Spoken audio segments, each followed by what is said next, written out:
शास्त्रों में तीन राम कथा के लिए 3 महीनों की बड़ी विलक्षण विशेषता बताई। समय इतना अच्छा है, कार्तिक मास है, और स्थान इतना पावन है जिसके विषय में जो कुछ कहा जाए कम। मैंने आपको एक स्वप्न सुनाया था 1 वर्ष पूर्व का कि मैं यही हूं, कोई महात्मा यहां खड़े। मुझसे कहा कि यहां गोस्वामी तुलसीदास जी भी आए थे। जो इतना कहा और नींद खुल गई। अभी इस वर्ष का स्वप्न सुने आप कि मैं आया हूं यहीं आश्रम में। श्री महाराज जी बोले कि अभी तुमने दर्शन किया कहाँ है? तो मुझे ले गए एक यहीं कहीं गड्ढा सा है, उसी में सीढ़ियां लगी हैं, उतरते गए उतरते गए उतरते गए, पता नहीं कितनी सीढ़ियां नीचे ले गए। वहां ले जाके देखा तो शिवलिंग बहुत देदीप्यमान विराजमान था। ये दर्शन नहीं किया तुमने अभी? मैंने दर्शन तो किया, पर मैंने सोचा कि इतनी सीढ़ियां उतर के आए, अब चढ़ेंगे कैसे? तो बड़ी कठिनाई का स्थान है, इतना चढ़ना बड़ा कठिन हो जाएगा। वहीं मंदिर में घुमाते रहे, कुछ और चर्चाएं की, कुछ और विशेषताएं बताई, क्या क्या कहाँ क्या है, वो सब तो मुझे स्मरण अब नहीं रहा। वही मैं सोच रहा कि अब चढ़ना पड़ेगा, ऐसी सकरी सकरी सीढ़ियां हैं पहाड़ी जैसी, तो कितनी सीढ़ियां चढ़ना पड़ेंगी, उतरे बहुत हैं। वहीं से महाराज जी ने एक दरवाजा खोल दिया तो सीधे यहीं आ गए। हमने कहा महाराज जी वो उतर कर आए थे वो सीढ़ियां, नहीं अब तुम थक गए हो, इसी दरवाजे से निकल जाओ। बड़ा आश्चर्याभिभूत हुआ। ये भी कोई रहस्य है? स्थान ये निश्चित रूप से इतना रहस्यात्मक है कि उसके बारे में ऐसे स्वप्न होना इस बात का प्रमाण है कि यहां दृश्य अदृश्य कितने देवताओं की, कितने संतों की, कितने महात्माओं की सन्निधि हमको नित्य निरंतर प्राप्त है। ये तावता ऐसा स्थान कथा के लिए मिल पाना कठिन है। और कथाएं तो श्रोताओं के लिए होती। भाई कोई आया कि नहीं आया? महाराज अभी तो 10-25 लोग आए, थोड़ा प्रतीक्षा करें। लेकिन ये कथा तो विशुद्ध रूप से सरकार को सुनानी है, इसमें किसी की प्रतीक्षा नहीं होती, कोई रहे न रहे, आए नहीं आए। और इस स्थान पर मंच लग जाता है तो उसमें तो ऐसा लगता है कि उन्हीं के चरणों में बैठ करके आनंद हो रहा है। ऐसा दिव्य अनुभूति।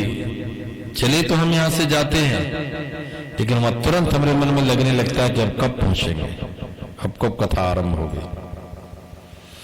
और कई लोगों को हमने सुनाई भी, वो लोग सुन रहे हैं ये, इस पर कितने लोग, कितने विद्वान सब श्रवण कर रहे हैं। फोन आते हैं कि महाराज कथा बड़ी विलक्षण हो रही है, दृश्य कितना अच्छा है। वो तो ही अरण्य प्रदेश है, वहां कोई सुख सुविधा की दृष्टि से आते हो तो घर में रहना, वहां तो दरी पड़ी है, सो जाओ, प्रसाद जो मिलेगा पाओ।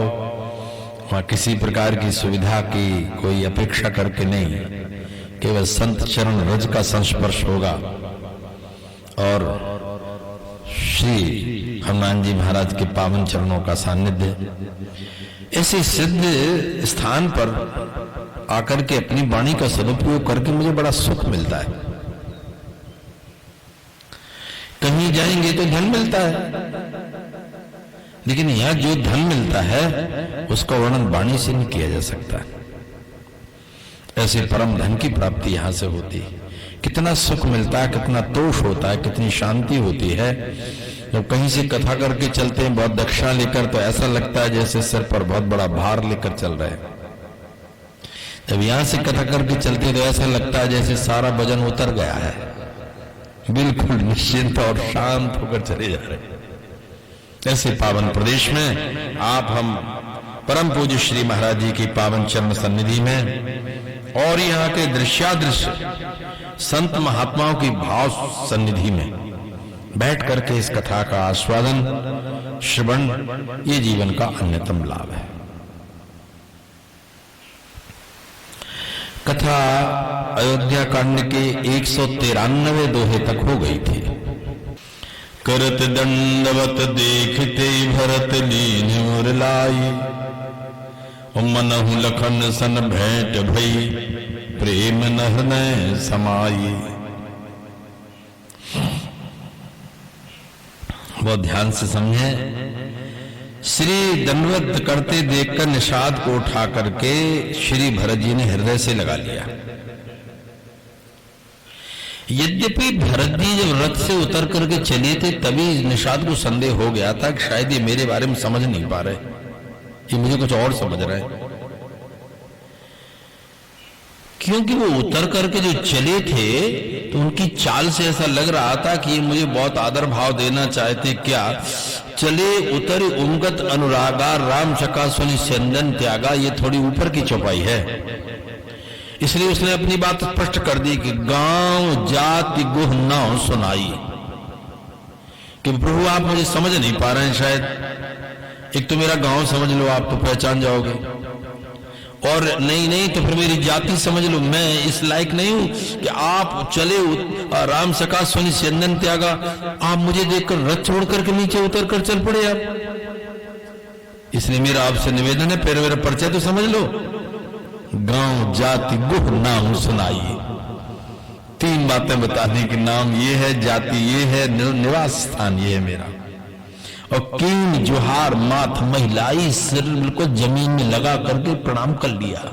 मैं इस लायक नहीं हूं जैसे आप आगे बढ़, मैं तो आपके चरण छूने की योग्य भी नहीं। वो गिर बड़ा साष्टांग करत दंडवत देखते ही भरत लीन मुरलाई, और मनहु लखन सन भेंट भई प्रेम न हृदय समाई। श्री लक्ष्मण जी की अनुभूति क्यों हो रही है? भरत जी को भी ऐसा लग रहा है कि मैं लक्ष्मण से मिल रहा हूं, आगे चलकर के निषाद जब नर नारियों से मिलेंगे तो निरख निषाद नगर नर नारी भय सुखी जन लखन निहारी, आगे चौपाई आएगी। ऐसा लगा जैसे लक्ष्मण जी से मिल गए, और माताएं मिली तो उन्होंने क्या समझा, जान लखन सम देहि असीसा, जियो सुखी से लाख बरीशा। माताओं को भी लग रहा है कि ये लखन है, नर नारियों को भी लग रहा है लखन है, और भरत जी को भी लग रहा है कि लखन है। ये क्यों हो रहा है? श्री लक्ष्मण जी महाराज से जो उन्होंने उपदेश श्रवण कर लिया है, ये शिष्य हो चुके हैं लक्ष्मण जी के। जब राम जी का विश्राम हुआ था तो सारी रात तुलसीदास जी महाराज ने लिखा है कि रात भर श्री लक्ष्मण जी निषाद को राम जी की महत्ता के बारे में समझाते रहे, और ये नहीं वेद वेदांत का उपदेश दिया। जब उसने रो करके कहा कि देखो ये धरती पर सीता सो रही है, पिता जनक दो पड़तर के ही करतल जोग भोग जग जेही, ससुर चक्रवई कौशल राव भुवन 4 प्रगट प्रभाव, रामचंद्र पति सो भेदे ही सोवत महिवीर बामन के ही। वो विधाता तूने ये क्या किया? इतने बड़े पिता की पुत्री, करतल जोग भोग जग जे, ऐसा उनकी तरह कोई दूसरा नहीं है। एक हाथ में योग यानी परमात्मा और एक हाथ में संसार की समृद्धि, या तो समृद्धि होगी या तो भगवान ही होंगे। ससुर चक्रवई कौशल राव भुवन 4 प्रगट प्रभाव, और ससुर इतने बड़े ससुर की बहू 14 भुवनों में जिनका प्रकाश है। चलो पिता बहुत कीर्तिमान थे, ससुर बहुत अच्छे रहे, लेकिन पति तो अयोग्य मिल गया, उससे भी स्त्री का व्यक्तित्व थोड़ा नीचा हो जाता है। निषाद कह रहे रामचंद्र पति सो बैदे, इतने बड़े पिता, इतना बड़ा ससुर और इतने महान पति, ओ विधाता तूने अपनी करनी करके ही बता दिया। सोवत मही विधि बामन के ही, ये धरती पर सो रही है आज। कई नंदन मंद मत कठिन कुटुपुन कीन, और जे रघुनंदन जान की सुख अवसर दुख दीन। जब ये गाली दी तो लक्ष्मण जी ने चुप कर दिया, चुप। श्री लक्ष्मण जी ने राम जी के वनगमन के समय भी एक अपशब्द कैकेयी को नहीं कहा। कुछ कुछ नहीं कह रहे हैं वो ठीक है, पिताजी का वचन था, दे दिया वचन, हम लोग चले आए। यहां पर इतना वेदांत लक्ष्मण गीता है जिसका वर्णन मैं निषाद के लक्ष्मण जी के मिलन में आपको बता चुका। इसलिए तुलसीदास जी महाराज ने लिखा कि सारी रात्रि राम जी के गुणानुवाद और ये वेदांत की व्याख्या में निकल गई। ये दीक्षित शिष्य है लक्ष्मण जी का, और शिष्य में यदि गुरु का प्रभाव न दिखे, पिता में यदि पुत्र की आभा न दिखे, तो वो कैसा शिष्य और कैसा पुत्र है। इसलिए श्री भरत जी को लग रहा है मनु लखन सन भेंट भई, और जितने नर नारी निषाद से मिल रहे हैं, देख रहे हैं निरख निषाद नगर नर नारी, और भय सुखी जन लखन निहारी। और श्री कौशल्यादि माताएं जान लखन समदेहि आशीषा, जियो सुखी स लाख बरीसा। ये आशीर्वाद उनके लक्ष्मण है। लक्ष्मण भेंटत भरत तावि अति प्रीति, लोग सिहाहि प्रेम की रीति।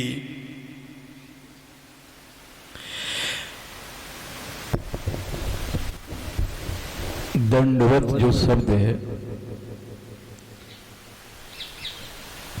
हाथ जोड़ के प्रणाम नहीं किया, दंडवत किया, माथा दूर से नहीं टेका, दंडवत किया गया है। तो दंडवत में जो शालीनता है, विनीतता है, दो शब्द उस पे बोल दिया जाए।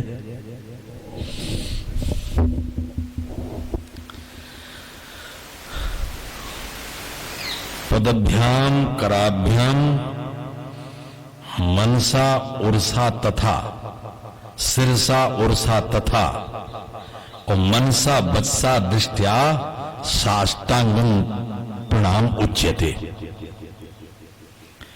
धर्मशास्त्र में लिखा कि जो साष्टांग प्रणाम है वो तो ऐसी होती है कि उसमें दोनों पैर लगे, दोनों घुटने लगे, और हृदय लग जाए और सिर लग जाए, चार। और मनसा दृष्टिया, दृष्टि भी रहे, प्रणाम करके उठे, दर्शन हो, दृष्टिया वाचा, और वाणी से भी बोले त्राहिमाम पाहिमाम शरणागतोस्मि, ऐसा ऐसा कुछ कहिए तो हो गई साष्टांग प्रणाम। लेकिन दंडवत में साष्टांग प्रणाम का नहीं, दंडवत तो सीधा डंडे की तरह गिर गया। प्रणाम में तो प्रणाम करने वाले को अपने आराध्य के प्रति कैसे मैं नमन करूं उस विधा का बोध है, लेकिन दंडवत करने वाले को देहाध्यास नहीं है। वो तो जैसा है वैसा का वैसा। यहां दंडवत का तात्पर्य समर्पण, समर्पण। पाहिनाथ कह पाहि गुसाई, भूतल परे लकुट की नहीं। ये डंडा है, छोड़ दो आप, पता नहीं यहां गिरेगा कि यहां गिरेगा कि यहां गिरेगा कि यहां गिरेगा। दंड प्रणाम करने वाले को तो ज्ञान रहता है कि सिर कहां जाएगा, पैर कहां जाएंगे, आगे पीछे वो देख लेता है।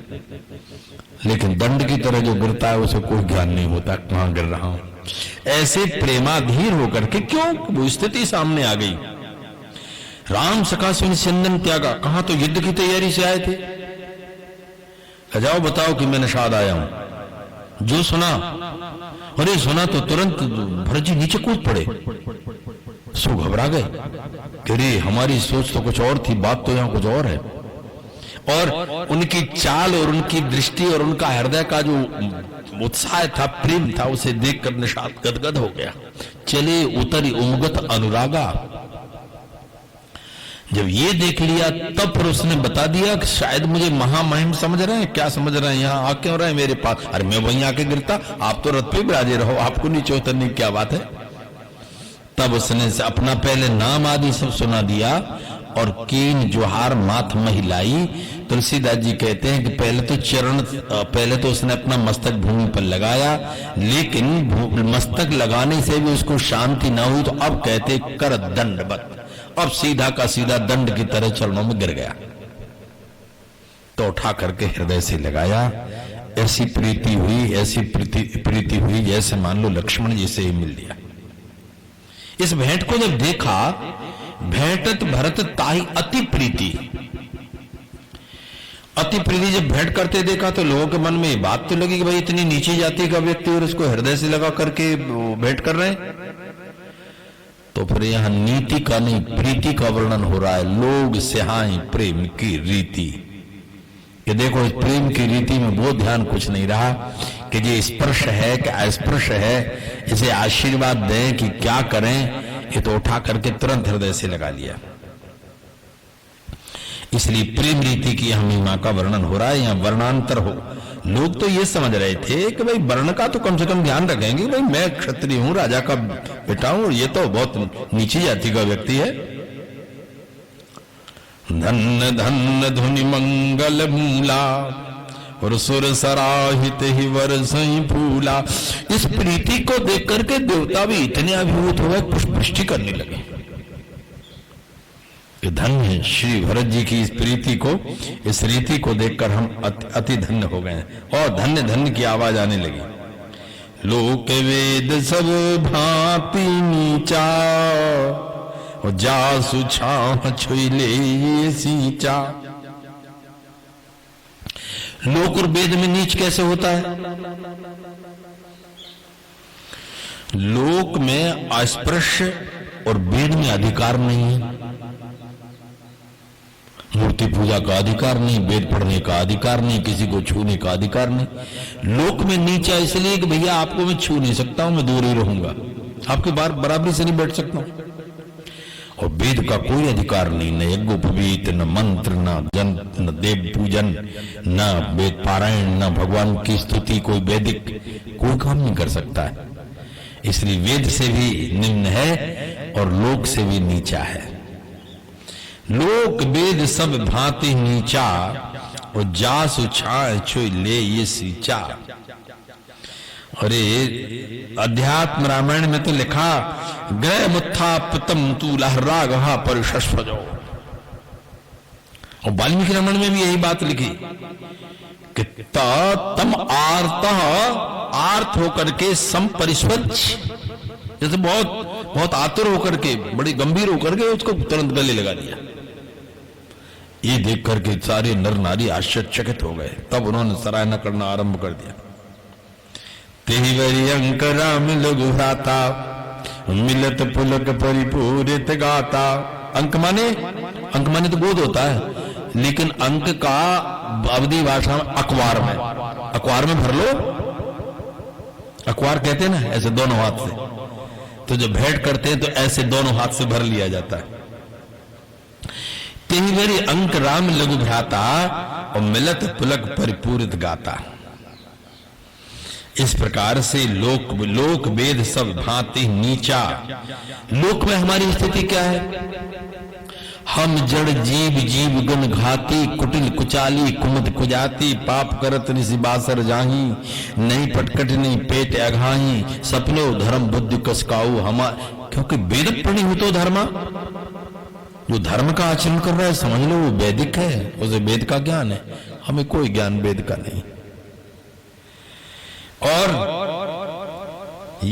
वेद में भी मंत्र भी आया है, या यह कपूया चरणा, कपू माने नीच, या यह कपूया चरणा अभ्यासो हेते कपूयाम योनिमापद्येन स्वयोनिम शूकर योनिम चांडाल योनिम भगच्छते।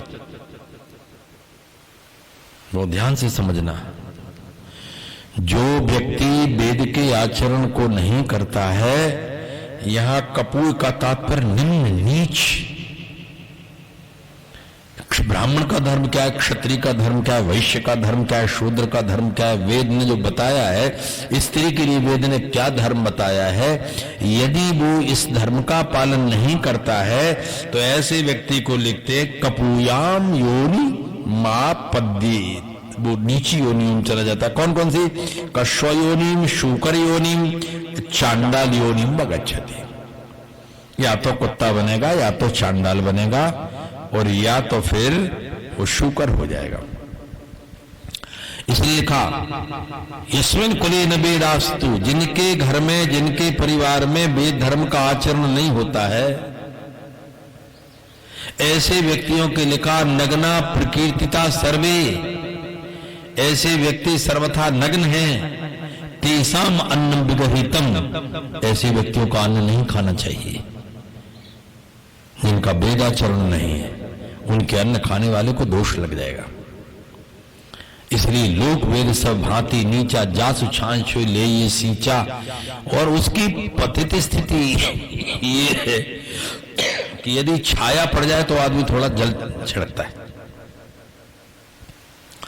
पहले अपन बाहर जाते आते थे तो अंदर आओ तो थोड़ा सींचा लेने का नियम था।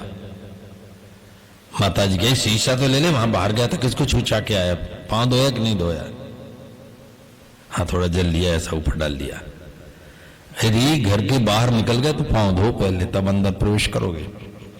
और भोजनालय में तो भोजन करने की जगह में तो चाहे घर में हो चाहे बाहर, पहले हाथ पांव धो।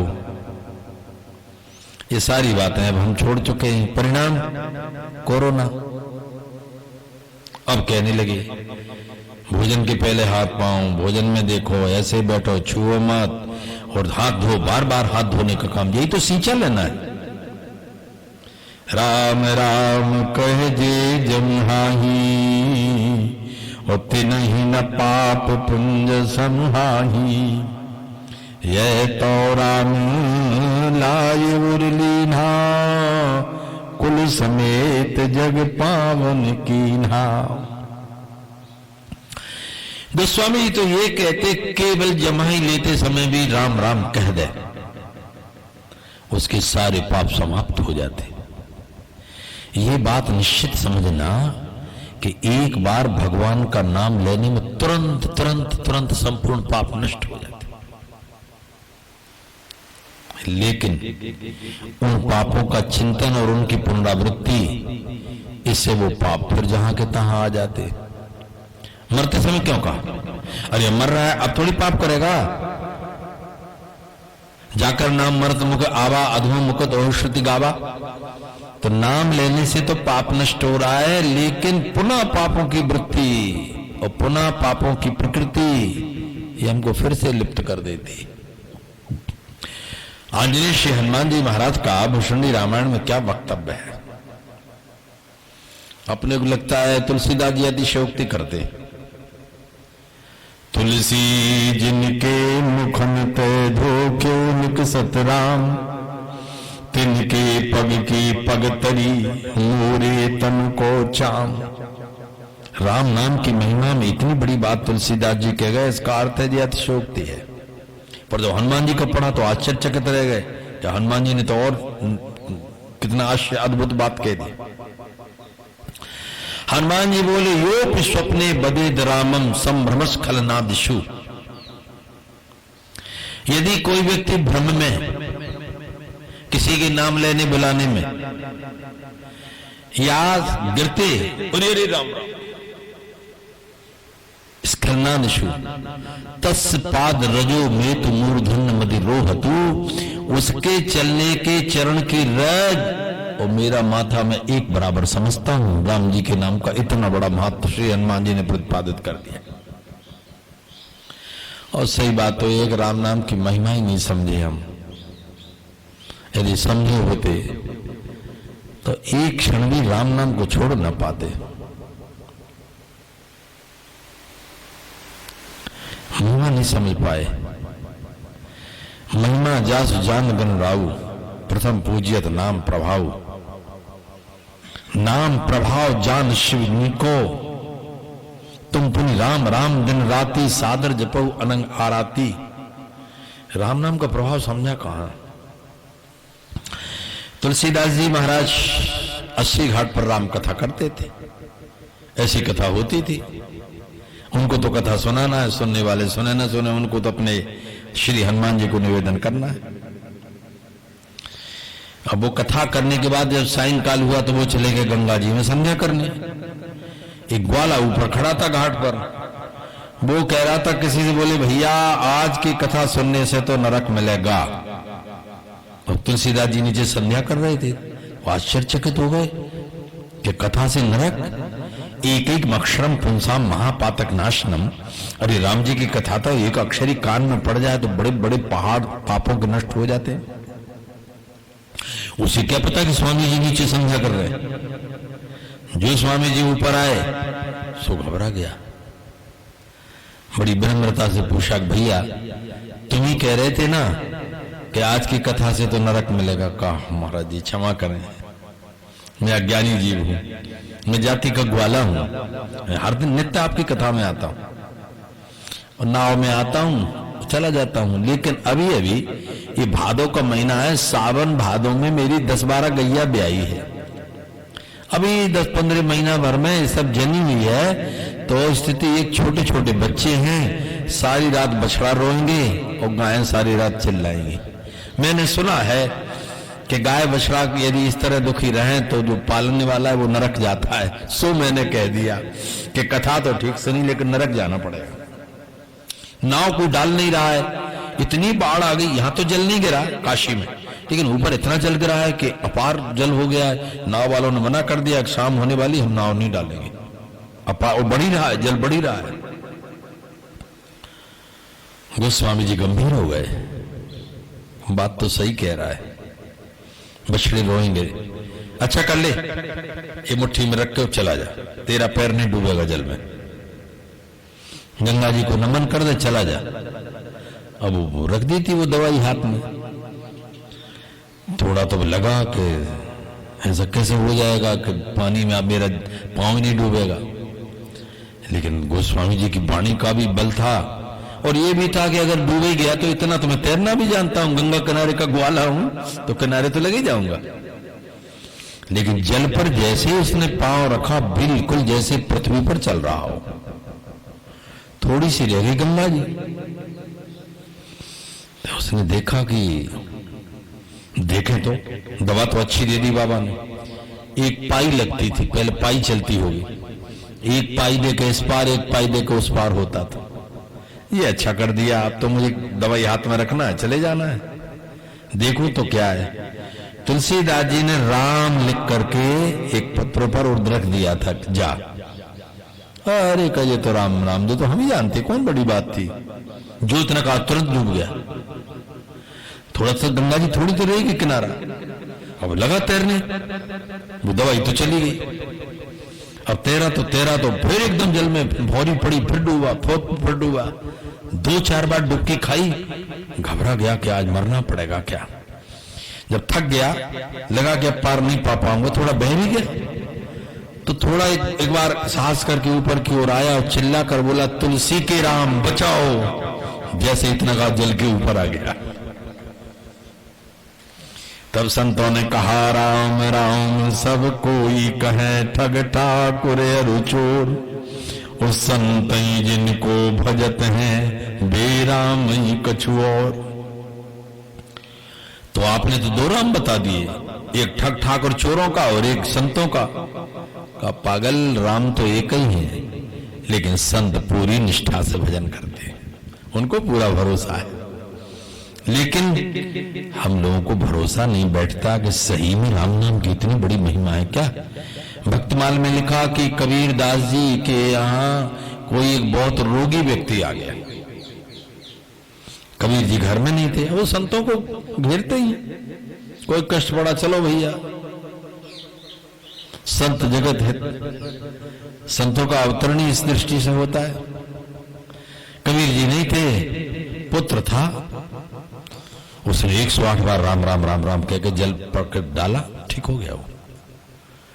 कबीर जी आए, पिताजी आज तो मैंने प्रत्यक्ष राम नाम की महिमा देख ली।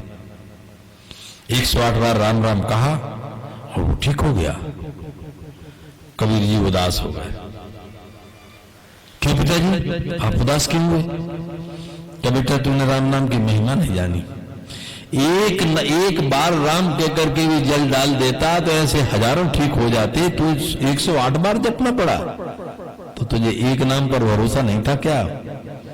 हाँ का पिताजी ये भी सही कहा आपने, 108 बार क्यों जप लिया? मंत्रे तीर्थे जबे यज्ञ दैवज्ञ भीष्य गुरु यादृशी भावनाय सिद्धिर्भवति तादृशी। मंत्र में, तीर्थ में, जप में, यज्ञ में, गुरु में, ब्राह्मण में जिसकी जैसी श्रद्धा होगी वैसा ही फल मिल जाएगा। गोस्वामी जी कहते हैं, राम राम कहे जे जमुहाई, तिन्हें पाप पुण्य समुहाई, यह तो राम लाए और लीना, कुल समेत जग पावन कीना। अरे राम जी ने जिसको हृदय से लगा लिया हो उसकी पवित्रता में कोई संदेह है? तेरे न पाप पुंज, उसे कभी पाप पुंज हो ही नहीं सकता है। यह तो राम लाए और लीना, कुल समेत जग पावन, जग से पवित्र हो चुका है। करमनास जल सुर सरी परई, होती को कहो शीश नहीं धरई। कर्मनासा नदी चलती है तो गंगा जी में गिरती है, लेकिन गंगा जी में यदि कर्मनासा नदी गिर जाए तो उस स्थान पर व्यक्ति ये नहीं मानते कि ये कर्मनासा का जल आ रहा है, वो सब पवित्र हो जाता है। यहां कर्मनासा निषाद है और सुरसरी हैं स्वयं राम जी। अरे कर्मनासा जाकर के गंगा में मिलती है, तो गंगा रूपी राम जी आकर के कर्मनासा में पवित्र कर रहे हैं, इसलिए अब इसे अपवित्र नहीं माना जाएगा। कर्मनास जल सुर सरी परई, होते ही को कहो शीस नहीं धरई। उल्टा नाम जपत जग जाना, वाल्मीकि भय ब्रह्म समाना। ब्रह्मा जी के मुख से वेद निकला है। ब्रह्म समाना का अर्थ क्या है? ब्रह्म शब्द, ब्रह्म माने वेद, ब्रह्म माने भगवान, परात्पर पर ब्रह्म परमात्मा, और ब्रह्म का तात्पर्य ब्राह्मण। तो यहां क्यों कहा ब्रह्म समाना? माने ब्रह्मा जी के मुख से वेद निकला, वाल्मीकि जी के मुख से वाल्मीकि रामायण निकली। लिखा है वाल्मीकि रामायण में कि वो साक्षात वेद ही निकला, वो ब्रह्म ने वेद का वाल्मीकि रामायण। इसलिए जैसे ब्रह्मा ने वेद निकाला ऐसे उन्होंने वाल्मीकि रामायण निकाल दी। अथवा ये कर्म से गिर गए थे लेकिन ब्रह्मर्षि की तरह पवित्र हो गए, उन्होंने स्वयं कहा है वाल्मीकि जी ने, राम राम त्वं नाम महिमा वर्ण्यते केन वा कथम। वाल्मीकि रामायण, राम जी तुम्हारे नाम की महिमा का वर्णन तुम कर सकते हो कि नहीं कर सकते? कोई नहीं कर सकता, ब्रह्मा भी नहीं कर सकते, आप भी नहीं कर सकते। राम त्वं नाम महिमा वर्ण्यते केन वा कथम, यद प्रभावाद अहम। उस नाम के प्रभाव से मैं कहां पहुंच गया? ब्रह्मर्षि। मेरी नरक में भी गति नहीं मिल सकती थी कि मैं ब्रह्मर्षि हो गया। धन्य है आपके नाम की महिमा। स्वपच सवर खस जमन जड़, पावर कुल किरात। राम कहत पावन परम, होत भुवन विख्यात। अब समझना पड़ेगा स्वपच कौन पवित्र हुआ। मैंने बताया था आपको एक बार कि महाभारत के यज्ञ में भगवान ने शंख रख दिया था कि ये अपने आप बज जाए तो समझ लेना यज्ञ संपन्न हो गया। शंख नहीं बजा। युधिष्ठिर ने कहा प्रभु शंख नहीं बजा। भगवान ने कहा कि एक परम वैष्णव का भोजन नहीं हुआ तुम्हारे यहां सम्मान के साथ। वैष्णव की परिभाषा क्या है? पद्म पुराण परिभाषा लिखी, मुखे यस हरेर नाम, हृदय विष्णु सनातना। जिसके मुख में भगवान का नाम है, हृदय में भगवान है। उदरे यस नैवेद्यम, और जिसके उदर में भगवान का नैवेद्य जाता है, बिना भोग लगाए नहीं खाता। तुम्हें निवेदित भोजन करी। तो उदरे यस नैवेद्यम स्वपचोपि स वैष्णवा। जाति का चांडाल हो तो भी वैष्णव है। का एक चांडाल है, आता है तुम्हारे यज्ञ में, झाड़ू लगाता है, पत्थर ले जाता है, लेकिन तुमने उसका सम्मान के साथ भोजन नहीं कराया। जब पांडवों ने निमंत्रण किया और विधिवत उसका भोजन सम्मान से कराया तब शंख बजा। ये किस नाम से हुआ? स्वपच सवर खस जवन जड़, पावन कोल किरात। राम कहत पावन परम, होत भुवन विख्यात। ये स्वपच का उद्धार हुआ। सवर कौन है? सबर माने शबरी भी है, भील जाति। और सबर का वर्णन पद्म पुराण में लिखा है कि किसी प्रकार का पापी, महान आतताई, अन्यायी, अत्याचारी, व्यभिचारी मर रहा था। कोई संत निकल रहे थे, अरे का राम राम, तो महापापी यमदूत आ चुके थे पकड़ने के लिए। तो वो लिए थे अपने गंगा जल शालग्राम, तो तुरंत वो शालग्राम भगवान से जल छुला के उसके ऊपर जल छिड़का, तुलसी डाली, राम राम का उच्चारण किया। वो जा तो रहा था नरक, वो स्वर्ग का विमान आ गया। स्वपच सबर खस जमन जड़। खस एक जाति होती है, यह भी अत्यंत निम्न जाति होती। महाभारत में लिखा है कि एक महाचोर, स्वर्णस्तेम स्वरापानम गुरुतल्प गतिस्तता, ये जाति केवल दो काम करती है, मांस खाती, मदिरा पीती और चोरी करती। ऐसे महापापी की मुक्ति भी भगवान के नाम से हो गई। जमन, इसकी कथा भी लिखी हुई 12 पुराण में कि वो यवन था, वो बैठा था, तो वो शुकर को हराम कहता है, तो वो शौच क्रिया कर रहा था, उसने आकर के धक्का मार दिया दांत, तो धस गया उसके अंदर। तो चिल्लाया कि अरे इस हराम ने मुझे मार दिया, लेकिन वो अंत में जो राम शब्द था उसी के बहाने वो पार लग गया।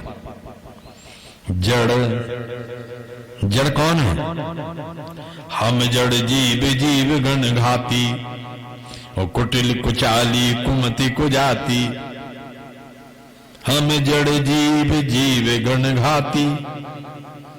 और जीवों को मार करके जो अपना पेट पालता हो, उससे बड़ा जड़ कौन होगा?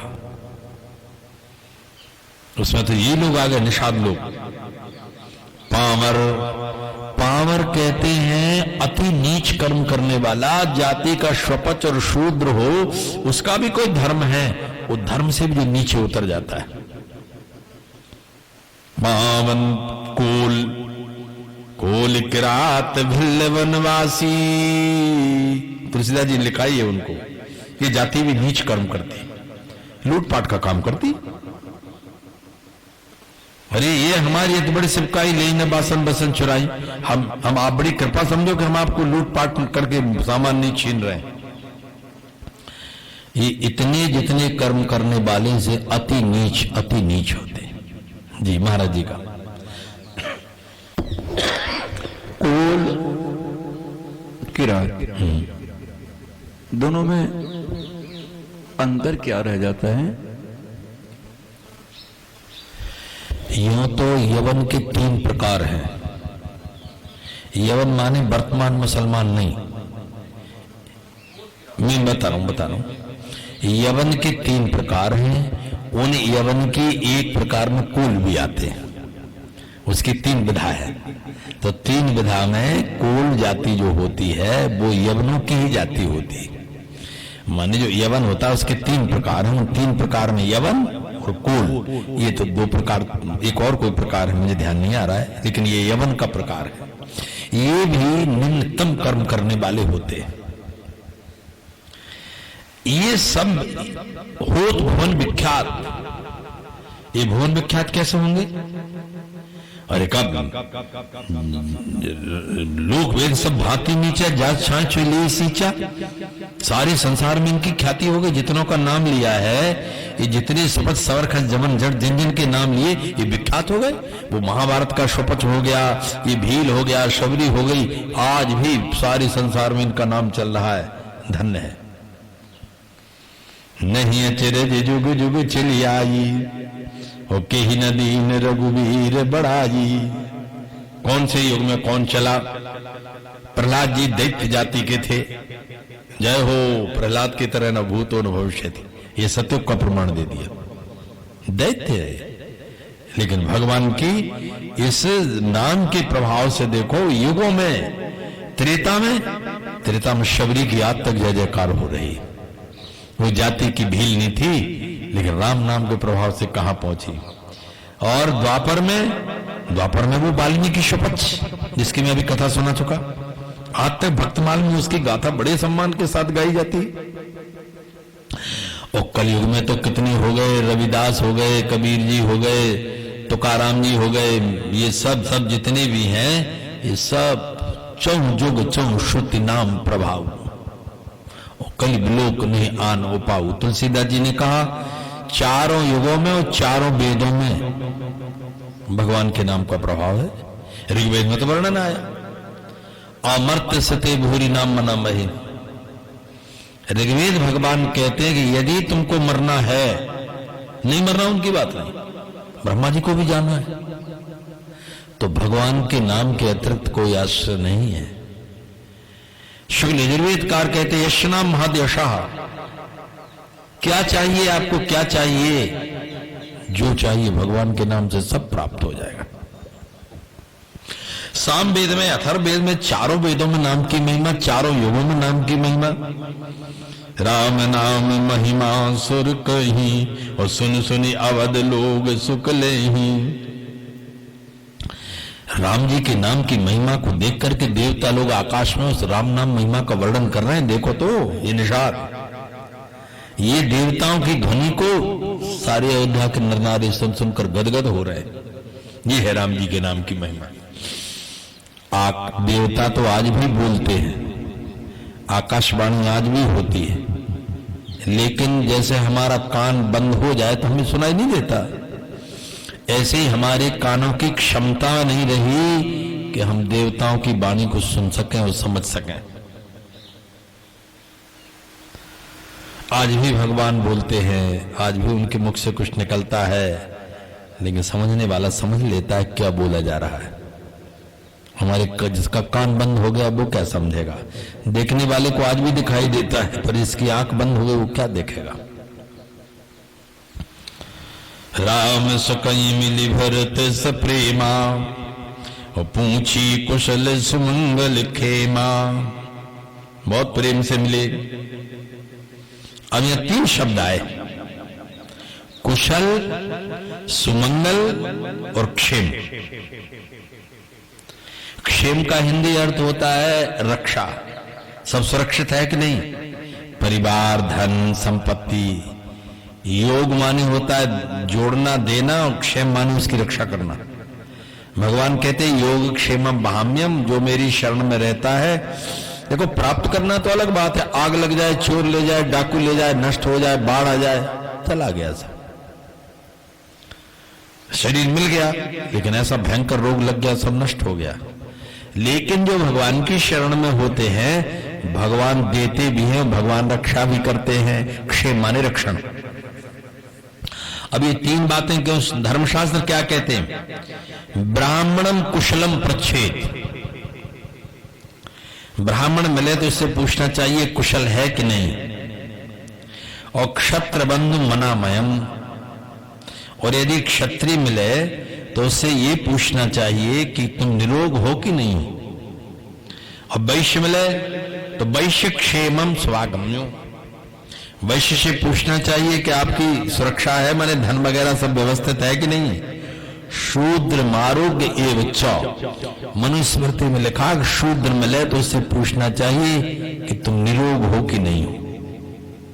अब इसका अर्थ क्या होना चाहिए, कुशल का अर्थ क्या है, क्षेम का अर्थ क्या है, और सुमंगल का अर्थ क्या है। पूछिए कुशल सुमंगल खेमा। कुशल का अर्थ है कि तुम्हारे कार्य में कोई व्यवधान तो नहीं है, विघ्न राहित होने का नाम कुशल है। क्षेम का तात्पर्य है कि जो तुम्हारी अविष्ट वस्तु उसकी रक्षा है कि नहीं है। और सुमंगल का तात्पर्य है कि जो तुम मन में चाहते हो तुमको प्राप्त होता है कि नहीं होता। मंगल होगा, मंगल होगा, माने जो तुम चाहते वही होगा। सकल सुमंगल दायक रघुनायक गुणगान, और सादर सुनहित तरई वो सिंधु बिना जल जान।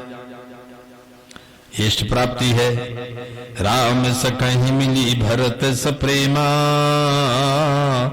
और पूछी कुशल सुमंगल खेमा। देखि भरत कर शील स्नेहु, और भानषाद ते समय विदेहु। निषाद उस समय विदेह हो गया। जो भरत जी मिले उनको जो पूछा कुशल सुमंगल खेम, ये 3 बातें पूछी, और भरत जी का शील स्नेह देखा, उसे हो देहात ध्यास ही नहीं रहा। आगे बढ़िया बात कह रहे हैं, सकुच स्नेह मोद मन बाढ़ा और भरत चितवत एक टक ठाढ़ा। ये बड़ी रहस्यमयी चौपाई। संकोच किस बात का हुआ? संकोच इस बात का हुआ कि हम तो इनको मारने को आ रहे थे, कि निश्चित ये राम जी के साथ विरोध करने जा रहा है। भरत राजनीति और आनी तब कलंक, अब जीवन हानि, मरेगा, मर डालेंगे हम। जीवत पाव न पाचे तनी रुंड मुंड में वेदन। इतनी तैयारी करके हम चढ़ाई करना चाहते थे। अच्छा हुआ कि वो बुढ़े व्यक्ति ने कह दिया कि शकुन ये कह रहा है कि भरत ही मिलिए न हुई है रारी, ये रार नहीं होगी, इस सम्मेलन के लिए जा रहे हैं। ये संकोच लगा कि कहीं हमने हथियार छोड़ दिया होता बिना सोचे समझे, या वो शकुन नहीं होता और वृद्ध व्यक्ति की बात ना मानते और ललकार के वहां से हथियार छोड़ते तो क्या होता? तो हमको गंगा जी में डूबकर मरना पड़ता। सकोची सप्रेमी सकोची स्नेह। स्नेह क्यों हुआ? शील देख करके। कितनी कृपा कर दी, मेरे जैसे अभागे दीनहीन को भी उठाकर गले लगा लिया। मोद, मोद क्यों बढ़ा? स्वभाव देख करके। इनको पाकर के आनंद आया। सकुच स्नेह मोद मन बाड़ा, भरते चितवत एकटक ठाड़ा। और मोद इस बात का भी हुआ कि एक बार फिर भगवान मिलेंगे। अब क्योंकि भरत जी जाएंगे, अपन भी इनके साथ साथ चले जाएंगे, एक बार और दर्शन हो जाएगा। पूर्व में धैर्य छूट गया था, लेकिन अब धैर्य धारण कर रहा है। धरि धीरज पद बंदी बहोरी, विनय सप्रेम करत कर जोरी। अब उसने हाथ जोड़ करके पुनः चरणों की वंदना की। अपने श्रद्धेय की बार बार विनम्रता से झुकना पड़ता है। धैर्य धीरज पद बंदी बहोरी। धैर्य छूट गया था, अभी तो धैर्य छूट गया था। क्यों? कि चितवत एक टक ठाड़ा। मैं तो महाराज उनकी बात सुन के स्तब्ध रह गया, मेरे मुंह से शब्द ही नहीं निकला।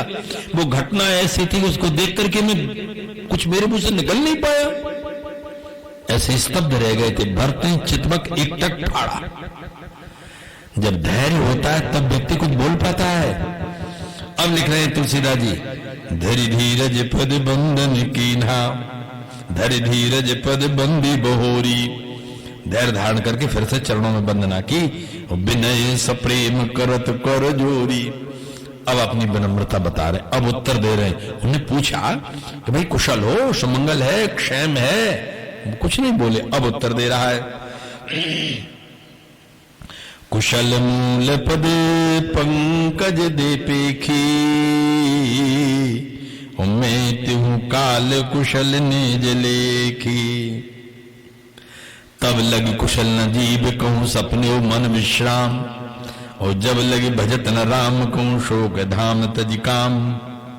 महाराज, अरे कुल समेत जग पावन कीन्हा, राम जी ने जिस समय मुझे अपने हृदय से लगाया था, उस समय मेरी पता नहीं करोड़ों करोड़ों मेरी पीढ़ियां भी कृतार्थ हो गई। इससे बड़ी और क्या कुशलता चाहते हो आप मेरी? ये संकेत दे दिया, कुशल मूल पद पंकज देखी, मैं तिहु काल कुशल निज लेखी। अब तो तीनों कालों में मेरी कुशलता है। जो पूर्व में मुझसे महापाप हुए वो समाप्त होकर के पावन हो गए, वर्तमान भी मेरा ठीक है, और भविष्य में परलोक के लिए भी बहुत निश्चिंत हो गया हूं। अब प्रभु पर में अनुग्रह तोने, और 7 कोटि कुल मंगल मोरे। अब दूसरी बात फिर कही, भगवान की कृपा होने में उतना कल्याण नहीं होता जितना कल्याण भगवान के भक्त के चरण पकड़ने में हो जाता है। राम जी ने कृपा की थी वो तो ठीक थी, लेकिन अब प्रभु परम अनुग्रह तोरे। ऊपर नहीं कहा, ऊपर का कुशल मूल पद पंकज देखी, वो राम जी के लिए है, ये भरत जी के लिए है। अब प्रभु परम अनुग्रह तोरे, और 7 कोटि कुल मंगल मोरे। अब तो मेरा मंगल ही मंगल है। क्यों? तिहु काल क्यों कहा? एक तो ये था कि राम जी अभी वर्तमान में मिलकर के चले गए, लेकिन आगे का क्या है कि आगे आपके कारण अब और दर्शनों का लाभ मिल जाएगा। समुझि मोर कर तूत कुल प्रभु मई माजी जोए, और जो न भजे रघुवीर पद जग विधि बंच। हाँ, उत्तर क्या दे रहा है इस पर विचार करो। उन्होंने पूछा कुशल मंगल है कि नहीं है, तो मंगल का उत्तर तो ये दिया कि कोटि कुल मंगल मोरे। आपने मंगल पूछा था ना, तो मंगल का उत्तर मंगल से दे दिया। और कुशलता का उत्तर कुशल पूछा था तो कह दिया कि कुशल मूल पद पंकज दे पेखे। राम जी के चरण देखे, उसमें सारी कुशलता हो गई। मंगल ये हो गया। अब मंगल माने होता है अभीष्ट इष्ट। आप चाहते क्या हो ये बताओ, तो कह चाहते तो हम राम जी के दर्शन हैं, और आपके साथ अब निश्चित रूप से एक बार पुनः दर्शन का लाभ मिल जाएगा। क्षेम का उत्तर क्या है? क्षेम माने रक्षण, तो क्षेम का उत्तर दिया कुल और करतूती हमारी दोनों मलिन हैं। अब उसका उत्तर दे रहे हैं समुझि मोर करतूति कुल। एक तो कुल पवित्र होता है लेकिन व्यक्ति की करतूत अच्छी नहीं होती, लेकिन मेरा तो कुल भी मलिन है और मेरी करतूत भी मलिन है। समुझि मोर करतूति कुल प्रभु मई माजी जोए, और जो न भजे रघुवीर पद जग विधि वंचित सोए। निषाद अपना अनुभव कह रहे हैं। करतूती क्या है? पाप करत निशिबासर जाही, जी हमारी करतूत है। सपने धर्म बुद्धि कसकाऊ। कभी कभी व्यक्ति स्वप्न में धर्म कर लेता है, लेकिन हमरे तो जागृत और स्वप्न में कभी धर्म नहीं होता है। समुझि मोर करतूति कुल। अब हमारे कुल के बारे में हम क्या कहें?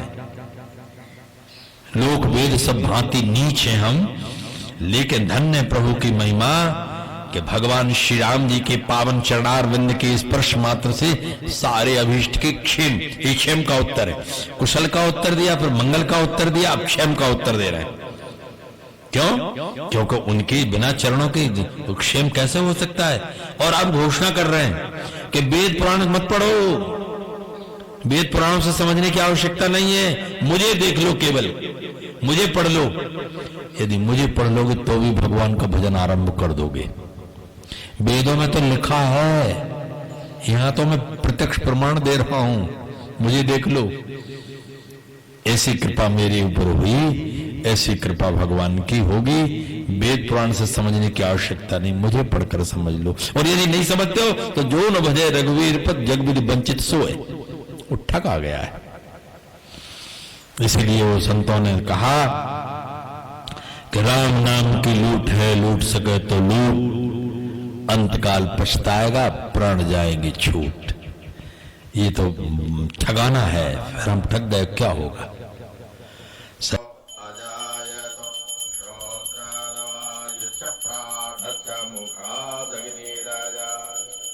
हरि श्री रामायण जी की कीरति कलित ललित गावत ब्रह्मादिक मुनि नारद वाल्मीकि विज्ञान विशाल शुक सनकादि शेष अनुशारद वर्णि पवन कीरति नीति।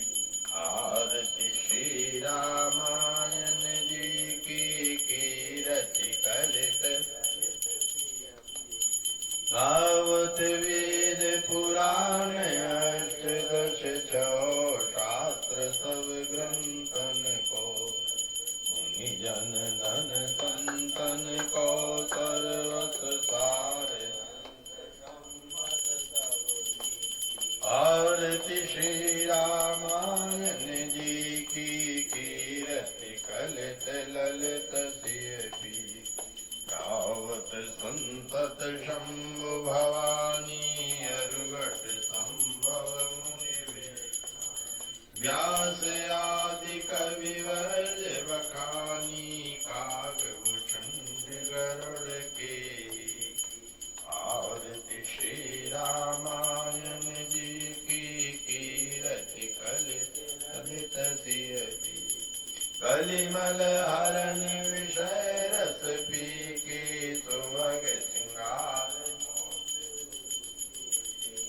जलन रोग भव मूर्यमी की तात मात सब विधि तुलसी की आरती श्री रामायण जी की कीरति ललित सिय पी की श्री सीताराम चंदी भगवान की आराटिकम क्षेत्री कर्म मंत्र पुष्पांजलि हरि ओम जन्नेन जन्मय जन्म देवात्सानि धर्माणि प्रथमान्यासन्नम् सचन्त यत्र पूर्वे साध्याः सन्ति देवाः ॐ एकदन्ताय विद्महे वक्रतुण्डाय धीमहि तन्नो दन्ति प्रचोदयात् ॐ दाशरथाय विद्महे सीतावल्लभाय धीमहि तन्नो रामः प्रचोदयात् ॐ आञ्जनेयाय विद्महे वायुपुत्राय धीमहि तन्नो हनुमान् प्रचोदयात् नमो भगवते रामचंद्राय शंगाय सपरिवाराय सायुधाय सुशक्तिकाय शवाहनाय मंत्र पुष्पांजलिं समर्पयामि। धर्म की वैदिक सनातन धर्म की अधर्म का प्राणियों में विश्व का गौ माता की जय जय श्री सीताराम।